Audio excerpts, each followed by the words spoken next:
आज pastor Joseph Prince के साथ। यहोवा की स्तुति हो, हालेलुया। अब रोमियो 8:1 में यह स्पष्ट रूप से लिखा है कि अब जो मसीह यीशु में है उन पर दंड की कोई बात नहीं है। जी हां, उन पर दंड की कोई बात नहीं है। जी हां, उन पर कोई भी निंदा नहीं है। मुझे न्यू अमेरिकन स्टैंडर्ड बाइबल पसंद है क्योंकि यह शब्द नहीं, बिल्कुल नहीं कहता है, बिल्कुल भी निंदा नहीं करता है। शब्द नहीं वहां नकारात्मक बातचीत के लिए कई ग्रीक शब्द हैं, लेकिन शब्द नहीं एक शक्तिशाली नकारात्मक संयोजन है। एक बहुत ही शक्तिशाली नकारात्मक संयोजन है। और ग्रीक में ये शब्द है ऊडाइस। लेकिन ऊडाइस का उपयोग तब किया जाता है जब आप किसी ऐसी चीज का वर्णन कर रहे होते हैं जहां ये कोई अपवाद नहीं छोड़ता है, ये पूरी तरह से दरवाजा बंद कर देता है। कोई नहीं है या कुछ भी नहीं है, कुछ भी नहीं है, ये दरवाजा बंद कर देता है, कोई अपवाद नहीं छोड़ता है। ठीक है, और ये कहता है ऊडाइस, निंदा किसी भी रूप में। जी हां, किसी भी रूप में कोई निंदा नहीं है, कोई भी निंदा नहीं है। आमीन, कोई भी निंदा नहीं है। तो अब जो भी मसीह यीशु में है उन पर दंड की कोई आज्ञा नहीं है।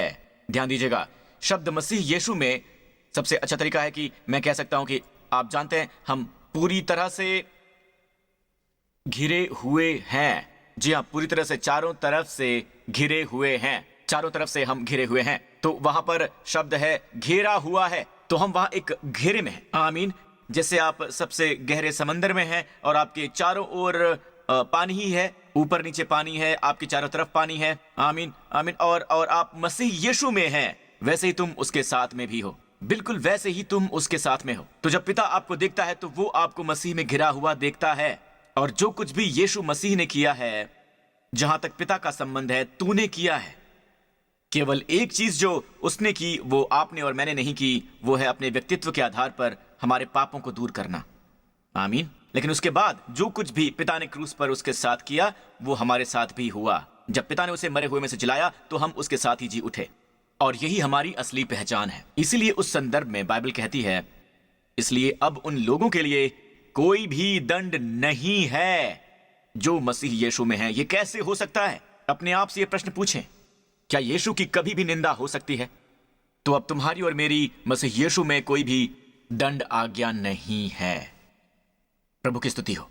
अब उसी संकेत के द्वारा अगर आप रोमियो 6 को ध्यान से पढ़ते हैं तो कहता है कि जैसे मसीह एक बार और सभी के पाप करने के लिए मर गया, ठीक है, और वो मरे हुए में से जी उठा, वैसे ही अपने आप को समझो, बिल्कुल वैसे ही खुद को वैसे ही समझो।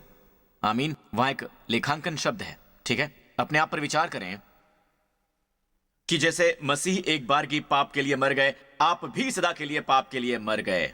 अब यीशु किस प्रकार के पाप के लिए मरे? क्या यीशु पाप करने के लिए मरे? नहीं, उन्होंने कभी भी कोई पाप नहीं किया। तो क्या हम पाप करने के लिए मरे? नहीं। हम चाहें तो पाप में फंस सकते हैं अगर हम चाहें तो। आमीन। यीशु पाप के लिए मरे, ये सब उसके बारे में नहीं है। वो पाप के लिए मरे, दंड की आज्ञा के लिए मरे और पाप के लांछन के लिए मरे।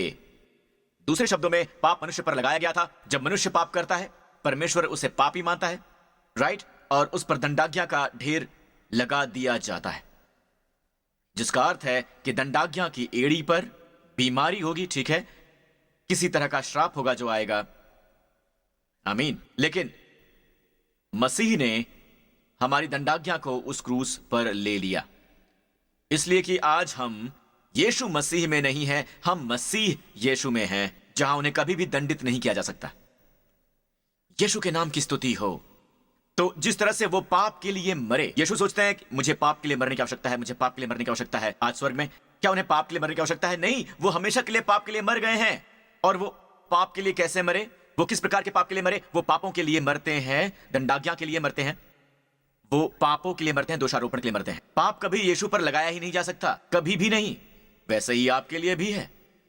आप मसीह में हैं, यीशु कभी भी दंडित नहीं किए जा सकते और ना ही आप किए जा सकते हैं, क्योंकि आप मसीह में हैं। तो पहला छुटकारा पाने से पहले दोस्तों, इससे पहले कि आप व्यसन से, पापमयी आदत से मुक्ति देखते हैं, इससे पहले कि आप उस रूपांतरण को पाते हैं जिसे आप चाहते हैं, आपको यह विश्वास करने की आवश्यकता है कि अब कोई दंड की आज्ञा नहीं है। बहुत सारे लोग वो अपने आप में ही दंड की आज्ञा पाते हैं। और मुझे कुछ याद आ रहा है जो प्रभु ने मुझे बताया था जब मैं ढूंढ रहा था, जैसा कि मैंने अभी भी कहा, खासतौर से पिछले साल मैं बहुत से लोगों के क्षेत्र में जा रहा था जिन्होंने इस सत्य को सुना है, और जिन्होंने इस सत्य को सुना है, मैं ऐसे लोगों से मिला भी हूं। उनकी बहुत सारी गवाहियां हैं, वो रूपांतरित हो गए हैं, वो रूपांतरित होना चाहते हैं, और मैं वास्तव में देखना चाहता हूं 100% परिणाम। बेशक मैं जानता हूं कि मानवीय इच्छा वगैरह अंदर आएंगी, पर मैं वो हूं जो उन सब के लिए भूखा है, उसके लिए जो परमेश्वर के पास है हमारे लिए। और आप? आमीन। इसलिए मैंने प्रभु से पूछा, और उन्होंने तुरंत उत्तर नहीं दिया, पर एक दिन मैं प्रार्थना कर रहा था, मुझे प्रार्थना करना याद है, और फिर मुझे ये शब्द सुनाई दिए, बहुत ही सामान्य शब्द, एक के बाद एक पंक्तियां। जब मैं प्रार्थना कर रहा था वो मेरी आत्मा में आ गई। मुझे अपनी प्रार्थना से उठना पड़ा, एक पेन लेने के लिए, और मैंने अपनी नोटबुक ली और मैंने अक्षरशः उसे लिख दिया जो कुछ मैंने अपनी आत्मा में सुना था, जो भी प्रभु मुझसे कह रहे थे। और मैं आपके लिए पढ़ना चाहता हूं, क्योंकि ये वही नोटबुक है जिस पर मैंने उसे लिखा था जो परमेश्वर ने मुझसे कहा था प्रार्थना के दौरान। और ये है जो उन्होंने मुझसे कहा पिछले साल जब वो मेरे पास आए, और बहुत ही दमदार तरीके से आए थे। और मैं आपको बता दूं, शायद आप कहेंगे कि पास्टर प्रिंस, इसमें कुछ भी गूढ़ नहीं है। ये बहुत ही सामान्य है, पर क्या परमेश्वर की तरह नहीं है कि आपके साथ साधारण चीजें साझा करें और फिर भी जीवन रूपांतरित करने वाला? आमीन। जब आप इसे सुनते हैं तो यह आपके जीवन में अहम हो सकता है। ओके, और यह है जो उन्होंने मुझसे कहा, जब आप दोष भावना को सह रहे हो तो यीशु दोष भावना को नहीं सह सकते हैं। हम जानते हैं यीशु ने हमारे अपराध को क्रूस पर उठा लिया है ना? वो हमारे सभी पापों के लिए जवाबदेह हो गए हैं।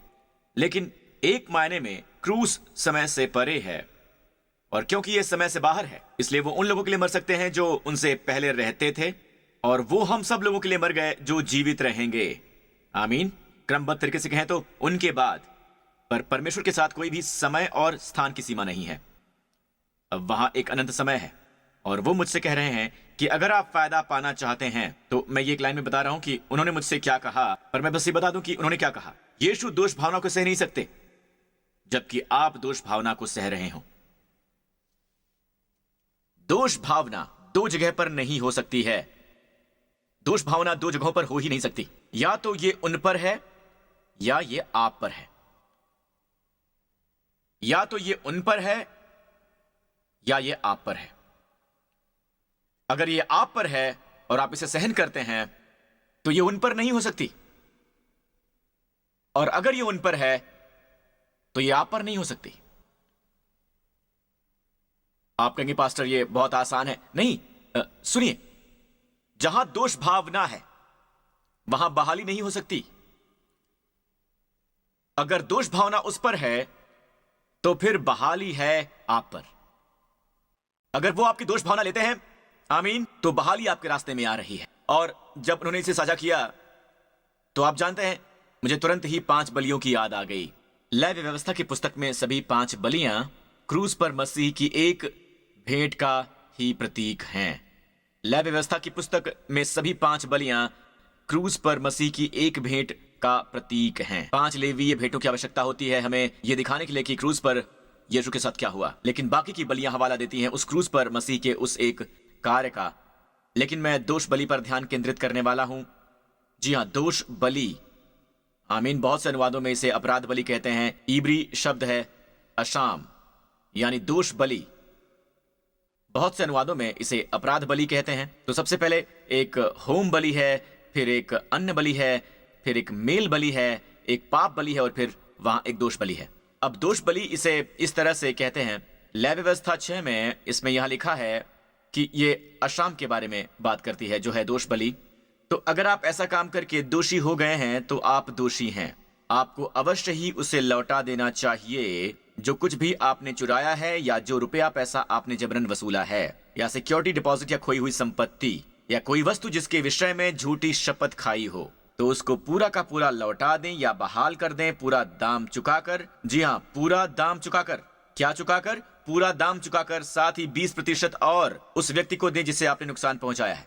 तो दूसरे शब्दों में 100 पूरी कीमत है, 100% प्लस 20%, यह है 120% जिसे आपने नुकसान पहुंचाया है। उसी दिन आपको दोष बलि चढ़ाना है।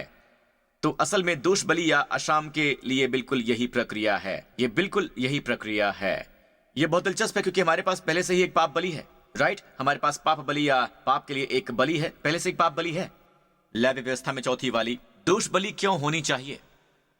क्योंकि बहुत बार हम दोषी महसूस करते हैं।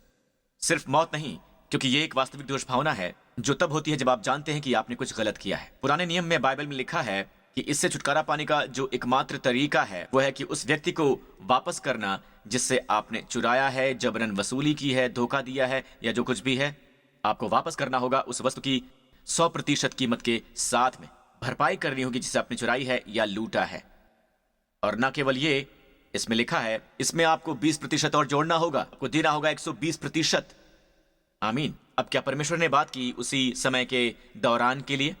पर उसकी ओर देखिए जो क्रूज पर हुआ। यीशु ने उस एक का स्थान ले लिया जिसने पाप किया है, राइट। यीशु ने उस एक के रूप में स्थान ले लिया जिसने गलत किया है, आमीन, जिसने जबरन वसूली की है। वो सूचियां जिनका यहां लेवी व्यवस्था 6 में जिक्र है, यीशु ने स्थान ले लिया।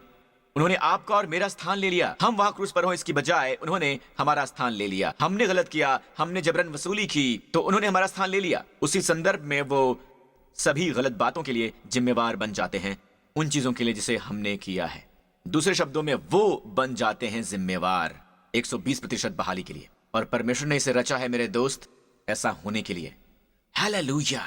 आप देखें, क्योंकि असल में बाइबल हमें यह बताती है कि यीशु ने एक मेसियानिक भजन में कहा था, भजन संहिता 69 में लिखा है, जो अकारण मेरे बैरी हैं वो गिनती में मेरे सिर के बालों से अधिक हैं।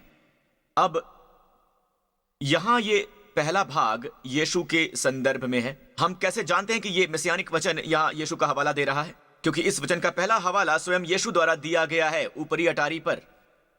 अंतिम भोज यूहन्ना 15 में यीशु कहते हैं, ये इसलिए हुआ, यीशु यहां बात कर रहे हैं, ये इसलिए हुआ कि ये वचन पूरा हो जो उनकी व्यवस्था में लिखा गया है कि उन्होंने मुझसे व्यर्थ ही बैर किया, उन्होंने मुझसे व्यर्थ ही बैर किया। अब ये कहां से लिया गया था? भजन संहिता 69 से। उन्होंने मुझसे व्यर्थ ही बैर किया। अब अंतिम भाग पर गौर करें, फिर जो मैंने लूटा ही नहीं वो भी मुझे देना पड़ा है। यीशु कहते हैं जो मैंने लूटा नहीं वो भी मैंने दे दिया। मैंने दोषी की जगह ले ली। मैं उनके पापों के लिए जिम्मेवार हो गया, इसलिए मुझे बहाल करने वाला होना चाहिए। तो मेरे दोस्त, ये कैसे काम करता है? परमेश्वर ने मुझसे क्या कहा? और क्योंकि मैं दोष बलि के बारे में समझता हूं, इसलिए जब परमेश्वर ने यह कहा, क्या कहा? जब तक आप दोष भावना सह रहे हैं, वो दोष भावना को सहन नहीं कर सकते। दोष भावना दो जगहों पर नहीं हो सकती, या तो ये उन पर है या ये आप पर है। अगर ये आप पर है और आप इसे सहन करते हैं तो आप इसका अनुभव करते हैं, आप स्वयं को उचित ठहराते हैं कि आप दोषी क्यों महसूस करते हैं। मुझे परवाह नहीं कि आप अनुग्रह के सुसमाचार में विश्वास करते हैं या आपने परमेश्वर की धार्मिकता के बारे में शिक्षाओं को सुना है, पर अगर आप इसे सहन करते हैं, अगर आप दोषी महसूस करते हैं, तो दोस्त ये उस पर नहीं है। जहां तक आपका संबंध है ये आप पर है। इसलिए अगर ये आप पर है और आप इसे सहन करते हैं तो ये उस पर हो ही नहीं सकता, और अगर ये उस पर है तो फिर ये आप पर हो ही नहीं सकता। दूसरे शब्दों में दोष भावना दो स्थान पर नहीं रह सकती। यहोवा ने मुझसे यही कहा, जहां दोष भावना है, प्रभु ने मुझसे कहा जहां दोष भावना है वहां कोई बहाली नहीं हो सकती। आप देख सकते हैं दोष बलि वहां बहाली है, 120% बहाली। और यही कारण है कि क्यों क्रूस पर यीशु ने मानव जाति पर श्राप और मृत्यु लाने में आदम ने जितना किया है उससे कहीं अधिक पूरा किया है, उससे कहीं ज्यादा उन्होंने किया है। यीशु ने जो किया वो बहुत ही अधिक है। इसका जिक्र रोमियो की पुस्तक में 5 बार किया गया है कि यीशु ने जो किया वो बहुत अधिक है। और इसीलिए अगर आदम के पाप ने हम सभी को पापी बना दिया, तो यीशु की धार्मिकता, क्रूस पर धार्मिकता के एक कार्य ने हम सभी को धर्मी बना दिया। हालेलुया, हालेलुया, प्रभु की स्तुति हो। धन्यवाद यीशु। तो प्रभु कहते हैं जहां अपराध है वहां कोई बहाली नहीं हो सकती। अब अगर दोष उस पर है तो फिर बहाली आप पर है। हालेलुया, यीशु के नाम की स्तुति हो। तो आज यदि आप इसे जानते हैं तो ये आपको एक नई आशा और परमेश्वर में विश्वास देता है, क्योंकि आप जानते हैं क्यों? हम कमजोरियों से भरे हुए हैं, पापों से भरे हुए हैं, लेकिन यीशु ने जो किया वो हमारी पदवी है। जब तक कि हम दोष भावना ग्रहण नहीं कर लेते, आमीन, हम क्रूस की ओर देखते हैं और हर बार जब हम असफल होते हैं, चाहे विचार में, शब्द में या कार्य में, क्रूस की ओर देखिए और कहिए, प्रभु मैं आपका धन्यवाद करता हूं। आमीन, आपने इस अपराध को सहन किया, आपने इसका दंड सहन किया, और धन्यवाद प्रभु, मैं दोष भावना से मुक्त हो गया हूं। अपने आप को दंडित मत कीजिए और घोषणा करना शुरू कीजिए, मैं मसीह में परमेश्वर की धार्मिकता हूं। आपको किसी खास एरिया में बाधा हो सकती है, पर जितना आप इसे स्वीकार करते हैं उतना ही ज्यादा आप उस पर शासन करेंगे। और इतना ही नहीं, वहीं मत रुक जाइए, इसे याद रखिए, उस पाप के कारण अब आप हकदार हो गए हैं। मैं ये कहता हूं क्योंकि मैंने इसे शास्त्र पर आधारित किया है। प्रभु से 120% की बहाली के लिए परमेश्वर से, और परमेश्वर ने इसे डिजाइन किया है कि ये ऐसे ही हो। दूसरे शब्दों में, जब आप असफल होते हैं तो आपके लिए 120% बहाली प्राप्त करने का अवसर होता है। आमीन। पता है, अगर आदम ने पाप नहीं किया होता, ध्यान दीजिएगा, अगर आदम का पतन नहीं हुआ होता, और ये बहुत से लोगों की समझ से परे है, पर क्या आपको पता है परमेश्वर की महिमा बस सृजनात्मक होगी, लेकिन आज छुटकारा दिलाने वाले का ताज यीशु पर है। हालेलुया। छुटकारा सृजन से कहीं बड़ा है। प्रभु की स्तुति हो। आप जानते हैं, बाइबल कहती है कि अगर कोई व्यक्ति हार जाता है या यूं कहें कि उसकी एक गाय लूट ली गई है, तो आपको 5 गायें लौटानी होंगी। कल्पना कीजिए, किसी व्यक्ति की गाय अभी अभी लूट ली गई है और फिर चुराने वाला पकड़ा जाता है, तो अब उसे 5 गायें लौटानी होंगी। मैं उसे रात में अपनी पत्नी से यह कहते हुए देख सकता हूं, हनी, असल में वो बूढ़ी गाय बस बूढ़ी हो रही थी। मुझे खुशी है कि अब हमें 5 छोटी गायें मिल गई हैं और अब वो एक लाभार्थी बन गया है। मैं इसे श्रद्धापूर्वक कहना चाहूंगा। ऑलराइट, आप इसे समझ सकते हैं। परमेश्वर लाभार्थी बन गए हैं। न केवल यीशु ने हमें 120% लौटाया। गलत व्यक्ति कौन है? कौन है जिसके साथ गलत किया गया? परमेश्वर। यीशु ने परमेश्वर को 120% लौटाया, तो हमारी ओर से यीशु ने लौटाई है 120% भक्ति, 120% श्रद्धा हमारी ओर से। आमीन। इन्होंने हमारे लिए किया। आमीन। 120% जहां तक परमेश्वर का सवाल है दोस्तों, उन्होंने पूरी भक्ति, पूरी श्रद्धा, पूरी आज्ञाकारिता आपसे पाई है। पूरी आज्ञाकारिता आपसे पाई है। आमीन। और ना केवल परमेश्वर के लिए वरन हमारे लिए भी। हर बार जब आप पाप करते हैं तो आप कुछ खोते हैं, पर अब कुछ खोने के बजाय असल में आप और ज्यादा पाते हैं उस पाप की तुलना में जो आपने पहले किया। ध्यान दीजिए, अब हम पाप के लिए नहीं हैं। परमेश्वर ने सभी चीजें तैयार की हैं। जहां पाप बढ़ेगा वहां अनुग्रह भी बहुत ज्यादा होगा। हालेलुया। तो इस समय उस असफलता के कारण शैतान को आपको उस क्षेत्र में गिरने के लिए प्रलोभित नहीं करने देना चाहिए। अब आप उस क्षेत्र में 120% बहाली के हकदार हैं। 120% बहाली के लिए। आमीन। आपके पाप की वजह से, आपकी पापमयी आदतों या व्यसन की वजह से अब आप में एक हिस्सा है जो कि बहुत बहुत दुखी है, बीमार है, रोगग्रस्त है, या जो कुछ भी आप इसे कहें। अब आप हकदार हैं अपने शरीर में 120% चंगाई और बहाली के लिए। जी हां, और सिर्फ 100% नहीं, 120%। हालेलुया। तो दोस्त, जब आप पाप में पड़ जाते हैं तो क्या होता है कि आप खुद को जिम्मेदार मानते हैं और कहते हैं, ओह भाई, आपको पता है मुझे वो करना चाहिए था, और हे परमेश्वर कृपया मुझे माफ कर दीजिए, मुझे माफ कर दीजिए प्रभु। आप हर समय खुद को दोषी महसूस करते हैं। मुझे क्षमा करना। मैं शब्दों पर जोर नहीं दे रहा हूं, भावनाओं पर दे रहा हूं कि तुम क्या महसूस कर रहे हो। आप दोष भावना महसूस कर रहे हैं, दंड महसूस कर रहे हैं, बजाय घोषणा करने के कि अब कोई दंड आज्ञा नहीं है। और सुनो दोस्तों, ये अनैतिकता पैदा नहीं करेगा जैसा कुछ लोग सोचते हैं। आप लोगों को बताते हैं कि जब आप पाप करते हैं तो स्वीकार करें कि वहां दंड की कोई आज्ञा नहीं है। कहें, मैं मसीह में परमेश्वर की धार्मिकता हूं। हाँ दोस्त, क्योंकि जो व्यभिचार में पकड़ा गया, यीशु ने उससे कहा, मैं तुझ पर दंड की आज्ञा नहीं देता, जा और फिर पाप ना करना। ये केवल उसके लिए है। क्रम की ओर देखिए, ये केवल तब होता है जब आप पर दंड की कोई आज्ञा नहीं होती है, और ये कि आप सशक्त किए गए हैं कि अब से कोई पाप नहीं करेंगे। पर कलीसिया ने इसे उल्टा ही समझा है। पहले जाओ और फिर पाप ना करना, मुझे तुम्हारा जीवन देखने दो, फिर तुम्हें दंड की आज्ञा नहीं देंगे। ये यीशु का तरीका नहीं है। यीशु ने उस महिला से कहा जो घंटे पहले व्यभिचार के कार्य में पकड़ी गई थी, उस महिला से उन्होंने कहा, मैं भी तुझ पर दंड की आज्ञा नहीं देता, जा और फिर पाप न करना। अब जब आप दंड की कोई आज्ञा नहीं का वरदान प्राप्त करते हैं, जबकि आप अभी भी अपने पाप में हैं, तो ये आपको सशक्त करेगा। इस सच्चाई का प्रचार इस तरह से किया जाना चाहिए कि लोगों को किसी प्रकार की दंडाज्ञा का एहसास ना हो, और वो महसूस करें कि परमेश्वर उनसे कितना प्रेम करते हैं। उनके पापों को दूर करने के लिए क्रूस पर यीशु का कार्य कितना सही है, और ये कि उन्हें जीवन में राज्य करने के लिए सशक्त बनाएगा। हालेलुया। आमीन। और ये लागू होता है और क्षेत्रों में, जैसे स्वास्थ्य, चंगाई, आपूर्ति, और जिस क्षेत्र में आप असफल होते हैं वहां आवाज आती है और कहती है कि आप जानते हैं क्या, अब आप उम्मीद कर सकते हैं कि आपके साथ कुछ बुरा हो सकता है। यहां तक कि आपकी कार भी काम नहीं करेगी, आपके कामकाज की जगह पर चीजें गलत होंगी, आपकी तरक्की नहीं होगी, सिर्फ इसलिए कि अब आपके प्रति एक अनादर है क्योंकि आप असफल हो गए हैं। आपको पता है आपने कल क्या किया था? आप जानते हैं आपने कल रात क्या किया था? यीशु की ओर मुड़ने के बजाय आप उसमें लिप्त हैं। अब दोष भावना तुम्हारे ऊपर है, राइट? दोष भावना दो स्थानों पर नहीं हो सकती। आपको यीशु की ओर देखना होगा, कहना होगा, प्रभु आपने इस दोष भावना को ले लिया है, आप मेरी दोष बलि बन गए हैं। और इस बीच जब आप अधिक से अधिक प्रेम में पड़ते हैं, आमीन। तो उतना ही अधिक आप इसे देखते हैं और इस वजह से मुझे 120% बहाली मिलती है। अब आप इसके हकदार हैं। परमेश्वर की स्तुति हो। मैं इसे यीशु के नाम पर ग्रहण करता हूं। मैं अपने कार्यक्षेत्र में 120% समृद्धि ग्रहण करता हूं। अपने कार्यक्षेत्र में, जी हां, इसका विश्वास कीजिए, क्योंकि जिस भी क्षेत्र को लूटा गया है उसी क्षेत्र की बहाली परमेश्वर करने वाले हैं। अगर शैतान ने आपका स्वास्थ्य लूट लिया है तो उत्तम होगा कि चंगाई के लिए आप परमेश्वर पर विश्वास करें। आमीन। अगर डॉक्टर ने आपको एक नकारात्मक रिपोर्ट दी है तो आप यीशु से कहिए कि हे प्रभु, मैं आपका धन्यवाद करता हूं कि आप बहाल करते हैं।